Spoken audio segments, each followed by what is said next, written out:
সাম্প্রতিক বন্যায় মৌলভীবাজারের ২০০ কিলোমিটার পাকা সড়ক ক্ষতিগ্রস্ত হয়েছে। পানির তোড়ে ইটের খোয়া বের হয়ে তৈরি হয়েছে বড় বড় গর্ত।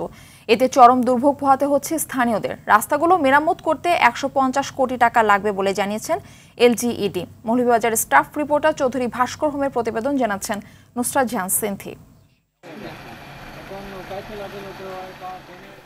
উজান থেকে নেমে আসা পাহাড়ি ঢলে গত জুন মাসে মৌলভীবাজারের কয়েকটি উপজেলার বেশ কিছু এলাকা প্লাবিত হয়। এতে ব্যাহত হয় জেলার যোগাযোগ ব্যবস্থা। ১.৫ মাস পর হাকালুকি হাওর এলাকায় কমতে শুরু করেছে বন্যার পানি। পানি কমার সঙ্গে সঙ্গে জেগে উঠছে তলিয়ে থাকা রাস্তাঘাট, দৃশ্যমান হচ্ছে রাস্তার ক্ষয়ক্ষতির চিহ্ন। স্থানীয় এলজিডি অফিসের তথ্য মতে বন্যায় জেলাটির ২০০ কিলোমিটার সড়ক ও ৮টি ব্রিজ কালভার্ট ক্ষতিগ্রস্ত হয়েছে, যা মেরামতে খরচ পড়বে প্রায় ১৫০ কোটি টাকা।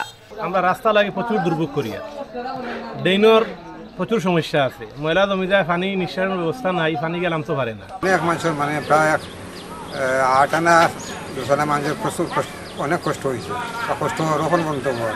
গাড়ি লিয়ে পরশু দিন উল্টে গেছিলাম, তারপরে গাড়ি নষ্ট হয়েছে, এর মাঝে অনেক পানির লাগে বাসাও যেতে পারি না। পানি হয়েছে আপনার কোমর সমান পানি। ভাঙাচোরা এসব সড়ক দিয়ে জীবনের ঝুঁকি নিয়ে চলাফেরা করতে হচ্ছে স্থানীয়দের। পাশাপাশি সময় এবং অর্থ ব্যয় হচ্ছে দ্বিগুণ। এই রাস্তা যদি আরসিসি ঢালাই হইতো তাহলে আজ এত কষ্ট হইতো না।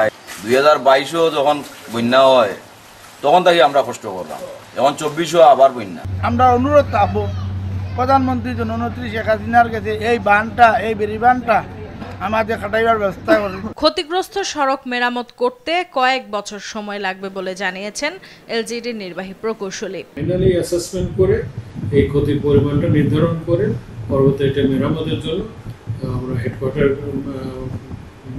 তথ্য পাঠাবো। সেই অনুযায়ী আমাদের বরাদ্দ আসলে যত দ্রুত সম্ভব এই রাস্তাগুলো মেরামত করব। ভোগান্তি লাঘবে সংশ্লিষ্ট মন্ত্রণালয়কে দ্রুত প্রয়োজনীয় ব্যবস্থা নেওয়ার দাবি ভুক্তভোগীদের।